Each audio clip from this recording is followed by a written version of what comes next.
Welcome to the post-sales documentation session. Okay, so this afternoon we are having a look at the post-sales process. I have seldom, I don't think I've ever actually had a complaint about the marketing process. However, whenever I have had complaints over the last 2.5 years, it had something to do with the post-sale process. And that urged me to have a discussion with you this afternoon of what is entailed in the process and what do we expect of you, not the admin side. What do we expect of you, the agent, to take care of after the OTP has been signed? So on the agenda for this afternoon, first of all, we're going to talk about immediate requirements. What happens? Right, the OTP is signed. What happens now? Secondly, we're going to look at financing the transaction. Then the next part is compliance certificates, the local authority, and the legal process. Your takeaway this afternoon would be an understanding of the single most important thought that we have, and that is that your post-sales communication and actions will determine the lasting impression you leave on a client, not the speed at which you sold the property. Even if you have sold this property in a week, even if you sold it in 2 days, that the 6 or 9 weeks post the OTP being signed will determine your lasting impression on your client. That is what we call service excellence. So let's have a look at why. The why. Our why is contained inside our vision, mission, and value statement. We want to be the leading real estate company of choice for all South Africans. But if you look at the last point in the mission statement, it clearly states our aim is to provide a memorable experience that creates loyalty. Now, one thing happens the moment you have a signed offer to purchase in your hands. You now have 2 clients. Up until that moment in time, the seller was your client. The seller employed you to sell the property. You were mandated by the seller to sell the property. So you acted on behalf of the seller during the marketing process. However, the moment an offer to purchase is signed, you have 2 clients because the buyer and the seller are not allowed to communicate directly with each other. Both of them have an agent that does the negotiations and communications on their behalf. You are stuck in the middle. You're the ham in the sandwich. And with that goes a huge responsibility. So let's look at the immediate requirements on the seller side. For the purposes of this conversation this afternoon, I'm going to assume that you have not yet had the time to get into place everything that I urged you to do last week during the pre-sales session. During the pre-sales session, I've asked you to FICA your clients. I've asked you to ask the questions about tax compliance. I've asked you to ask them to get the title deed ready, to fill in a net sheet, and to start looking at the compliance certificates. But for the purposes of this afternoon, I'm going to assume that this has not yet been done. So you have the buyer completes the offer to purchase, your seller agrees to the terms and conditions of the contract, and the seller signs the offer to purchase. Now, the first thing you need to do would be to get a copy of the signed offer to purchase to your client, to your seller. Together with that, you need to get your FICA documents in place. You need to get the tax number of your seller. You need to ask the seller the questions about the title deed. Do they have the title deed? If they have the title deed, this now has to be given to the attorneys. If they do not have the title deed and they do not have a bond registered over the property, you need to find that title deed. In some extreme cases, we have actually had scenarios where the title deed was gone. And in that case, we need to apply for a copy from the deeds office. The seller has to appoint an attorney. And yes, I know we all have relationships with attorneys. That's common knowledge in this industry. However, it is still the seller's prerogative to appoint the attorney.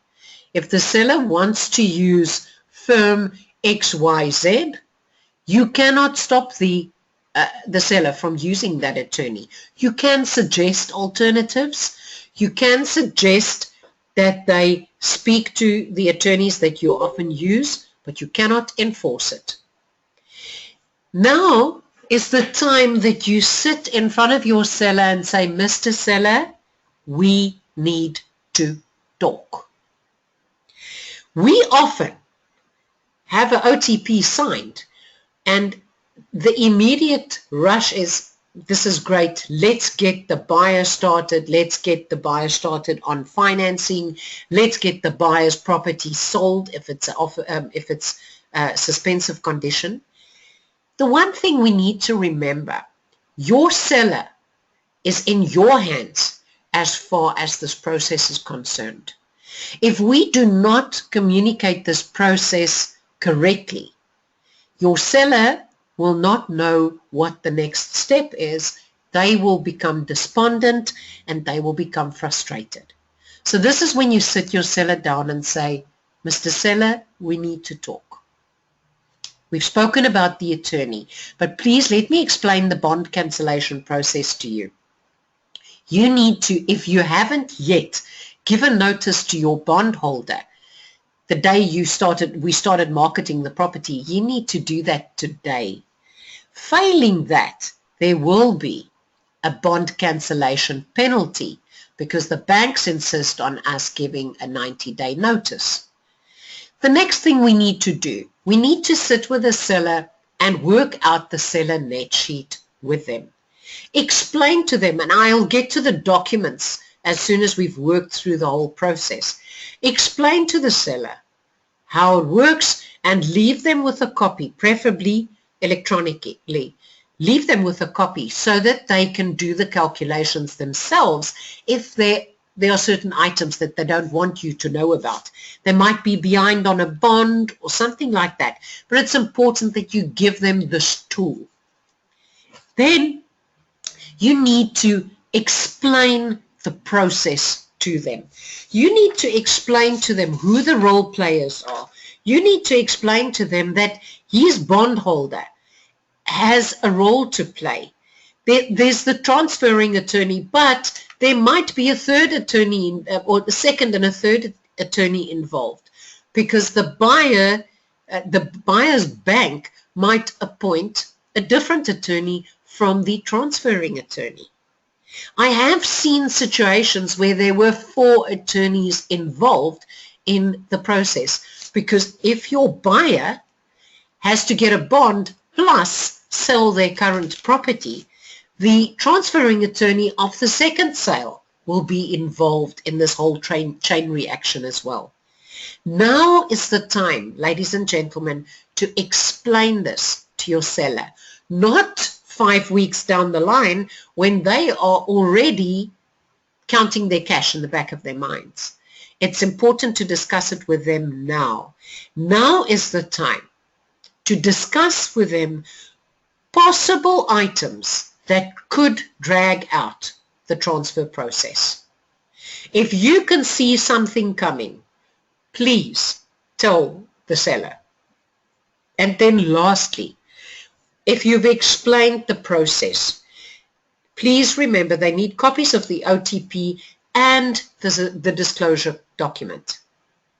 And make sure, please make sure that your buyer has seen the disclosure document and that disclosures have taken place prior to the buyer putting his hand on paper. So as far as the immediate requirements for the seller are concerned, please let's just recap. Make sure that your seller understands the documents he has to provide. FICA documents, tax compliance, tax certificates are always, compliance certificates are mostly called for nowadays. The title deed, he has to appoint the attorney. He has to notify his bank. You have to fill in a seller net sheet and discuss it with your seller. You need to explain the process to your seller and leave your seller with a document that they can go through in their own time. When we get to communication, I'll explain to you how important it is for the seller to be able to track this process. If you don't leave describing documentation with him, then you withhold the opportunity for him to track the process. And then lastly, copies of the offer to purchase and the disclosure document. Now, if your seller is a foreigner, please have a look at the guidelines for foreigners selling. If your seller is selling an investment property, please hand them the documentation on capital gains tax. Now, the immediate requirements for the buyer. Remember I said the moment that OTP was signed, you now have 2 clients. First of all, please hand your buyer a signed offer to purchase, a copy of the offer to purchase. We all know that buyers suffer from buyer's remorse somewhere between the 24th hour and the 72nd hour. So somewhere between 24 and 72 hours, your buyer will think, what have I done? Hand him a signed offer to purchase, not when, as immediately as possible. Call for your buyer's FICA documents and tax compliance. Introduce the attorney that was chosen by the seller. You can introduce by way of physically introducing, if you're in a small town and the attorney is often around, or you can introduce via email or by giving your buyer a business card. Complete a buyer cost sheet with your buyer. Guys, there's nothing that freaks a buyer out quite as much as hidden costs. So I want to urge you to please, at this moment where everybody is still happy and popping the champagne and thinking they've done the best thing in the world to buy this property, now is the time to work through a buyer cost sheet with your buyer. And then understanding of the process. Give them a copy of the transfer process. Explain every step of the process to them. I cannot emphasize that enough. The better informed our clients are, the smoother the process will run. Please, I've mentioned that, copies of the OTP and a copy of the disclosure document. Don't let them ask for it. That should be attached to the offer to purchase. Okay, so those are the immediate requirements for the buyer and the seller, and my suggestion would be this you need to get done within 24 hours. And all of these documents must please go into the sale file. Now, let's talk about financing the transaction. Congratulations, Mr. Buyer, you've bought a home. Now, how will you be paying for it? But it's important that your buyer is informed on the different types of financing and who's going to do that informing job. Yes, you're right, it's you. So you will have to make sure that your buyer is 100% informed on how the process works. Preferably, they need to know what they need to earn and what they need to earn in order to qualify before they sign on the dotted line. But after the process as well, I've often seen how a process is prolonged with 2, 3, 4 weeks because of the fact that the buyer did not understand the full intricacies of the financing process. Then you need to hand them the document stating what information or documentation is needed for a bond application. And you can do it at the time of signing the offer to purchase. Congratulations, you've bought the house. Now let's get you a bond. Could you please get this together for me? By tomorrow morning, you will be phoned by the consultant, and by that time, if you really want to speed up the process, it would be great if you can have this information together. And then it's important that they understand the financial process. It's important that they understand how the deposits work, what is expected if a bank guarantee is called for in the case of a cash transaction. What happens with the proceeds from the sale of a property? And if any of these items fell by the wayside pre-signing the OTP, please discuss it as soon as possible after the OTP has been signed. If you realize that they cannot possibly buy without selling their current property, and you have spoken to the agent currently marketing that property or marketing the property, or you've spoken to somebody that you're referring it to, and you realize that that property will not necessarily sell within the next 2 or 3 weeks, then you need to take the opportunity right there and then to rectify the problem, to go back to the seller and say, we have a problem. Don't wait for this to escalate and blow up in our faces or in our hands. Then, other clearances and influences. Body corporates, rules and regulations. If you have not yet given it to the buyer, now is the time. Before you go into day 3, 4, 5, or 6. Already, if you haven't given them the rules and regulations of the body corporate by the time they've signed the offer to purchase, I'm saying you're already late with that because it's already a scenario of non-disclosure. But please don't leave it for the week that they take transfer. And then get the ball rolling on levy clearance certificates if it's applicable. If it's your job to get that done, please get the ball rolling. Alternatively, please remind the attorneys and instruct them to get that there is a body corporate involved and there is levies involved. Please outline and give them a copy of the building policies and pet policies in a body corporate or in a complex.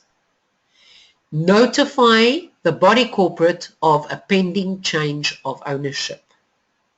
And make sure that you know and you understand and that you have read the regulations ruling the change of ownership. In certain cases, in certain body corporates, there's actually an application that has to be filled in. And then outline of what is covered in the levies and what is not covered by the levies. Do not leave the surprises till the end. And remember, guys, most of this on clearances and influences must ideally be done way before you take an offer. Now let's talk about compliance certificates. You'll remember last week I urged you to get some, if not most of these, done during the marketing process. Electrical certificate. It's valid for not more than 2 years prior to transfer. No certificate, no transfer. The seller cannot waive the electrical certificate, and the buyer cannot waive the right to have a certificate done. Electrical fence, there's no set period of validity, and it can be transferred from the seller to the buyer. So in a case where you have an electrical fence certificate done, the seller sells, your buyer takes the property. 2 years from now, the buyer sells the property. That electric fence certificate could still be valid, providing no changes have been made. A gas certificate, there's no set period of validity. Water and plumbing is only done in the City of Cape Town municipal area, and then the Beetle certificate. Now, I would like to give you some advice today, and this is based on a couple of years' experience in mopping up problems. Please, in your area, get 3 or 4 preferred suppliers. If the buyer or the seller asks you to arrange for any of these compliance certificates, have 3 quotes done and get the seller to choose. I repeat that. Get the seller to choose. If the seller makes the choice of service provider, it is their responsibility. If you make the choice and you only bring forward one service provider and there is a problem, immediately the seller will say, your electrician did this, that, or the other. Your plumber did this, that, or the other. So by all means, include the people you have a relationship with, but please leave it up to the seller to choose which service provider to use. Then the local authority, rates and clearance certificates, pro rata rates and taxes, when the payments must be made. Please explain this to your seller and your buyer immediately or as soon as possible after the offer to purchase have been signed. Please explain to them when payments must be made. And then the other contentious issue, plans. So our contract says that the seller warrants that all the improvements on the property has been approved by the local authority. Now, in some of the older municipalities, more people than not do not have plans, and the local authority doesn't have plans. The municipality often says, you know what, that year to that year we have nothing, or it got lost in a move, or whatever. It's okay. We don't have to cancel a transaction because of the fact that there are no plans.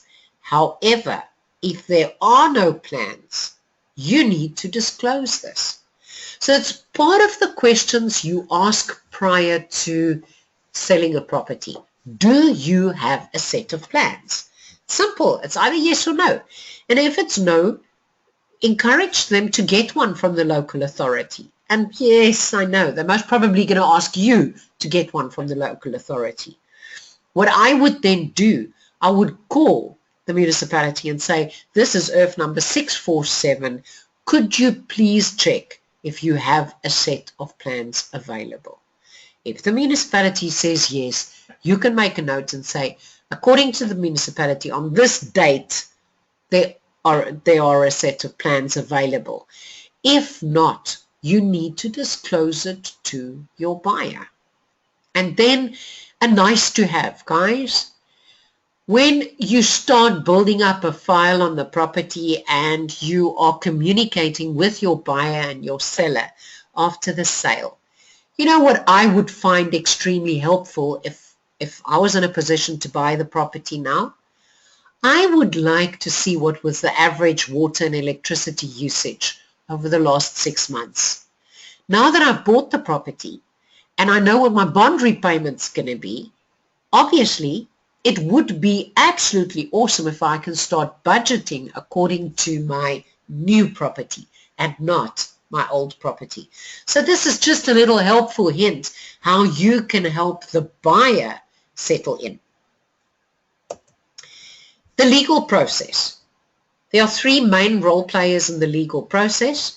The one is the seller's bondholder, who appoints an attorney to handle the cancellation of that bond. The transferring attorney probably holds most of the cards in his hand. And then the buyer's bond attorney. And that is the attorney instructed by the buyer's bank, where the buyer's getting the financing, to handle the registration of the bond. So the seller's bond has to be cancelled. That's a deeds office process. The transferring attorney has to transfer the title deed from the seller to the buyer. And the buyer's bond attorney has to register the bond of this property. These three transactions, or these three registrations, all of them take place at the deeds office, and all of them have to take place on one day. All working together. It's a 6 to 9 week process from the day you have signed the offer to purchase to the day registration takes place. Who are the other role players in the legal process? Linked attorneys, where there are, for example, linked transactions, service providers for compliance certificates, homeowners associations or body corporates, SARS, local authorities, the deeds office and the master's office in the case of a deceased estate. How is SARS involved? SARS is involved because we pay transfer duty. So during the process, and I'll show you the document with the outline of the 9-week process, during the process, the transfer duty has to be paid, and including in that check that has to be made out to the attorneys would be the attorneys' transferring fees. So this process, if you don't understand the role of each of these players in the transfer process, it will be very difficult for you to explain these roles to the seller and the buyer. And then communication. It's so important that we communicate clearly, that we manage expectations, that we expect superior communication from your attorneys. We need to communicate often. We need to inform and empower our sellers and our buyers, and we need to invest in service excellence. So please give me a guideline. Sure. A good guideline to use would be to communicate with both buyer and seller once a week, preferably on a Monday after you've spoken to the attorney and to your bond originator regarding the process. You need to give them weekly feedback. If this is only a 9-week process, surely it's not too much to ask to be in contact with them once a week. And if you are struggling with your attorney to get feedback from them, whether they use a system of email feedback or whether they use telephonic feedback, if you don't get weekly feedback from your attorney, it's time to have a long discussion with them about service excellence, because we cannot afford to be held back because of lack of communication in one of our service providers. The same goes with your bond originator. It's extremely important to be kept up to date as far as the bond application process is concerned. And once you get the information, it's important to keep both your buyer and your seller involved. And then when we quickly look at the handover process, please remember to be there when you hand over. Don't leave this to chance. Don't make an appointment for the buyer to see the seller on the day that handover takes place. You need to be there. You need to do an in and out inspection as if this is a rental. Walk through the property with your buyer. Make sure that they know where everything is switched on, switched off, what can trip, what happens if it trips. Where do you find the water access to the property? Everything a buyer would want to know of a new property. It's your responsibility to give that information. The keys, the passwords. If a gardener has access to that property, you have to disclose this to your buyer. If a worker has keys to a property, you need to disclose this. It's the buyer's choice then if they will change locks, but you cannot keep this information from them. It's important to hand over a clean house. A list of contact numbers. Include the neighbors and the contact numbers, the neighborhood watch, a plumber, an electrician, the police. Have a list of contact numbers that you can hand over to your buyer. It's always a great touch to hand over a gift. And then a personal touch. If this was a beautiful property that you sold, it wouldn't hurt to hand the buyer a portfolio of the property. They're going to make some changes. They're most probably going to give it a lick of paint at some stage. And it would be great for them to be able to refer back to the property the way it was when they purchased it. Remember one thing. The day you have handed over the keys, your seller will ride off into the sunset. But your buyer will be with you in your farming area for the next 7 to 10 years until they are ready to sell.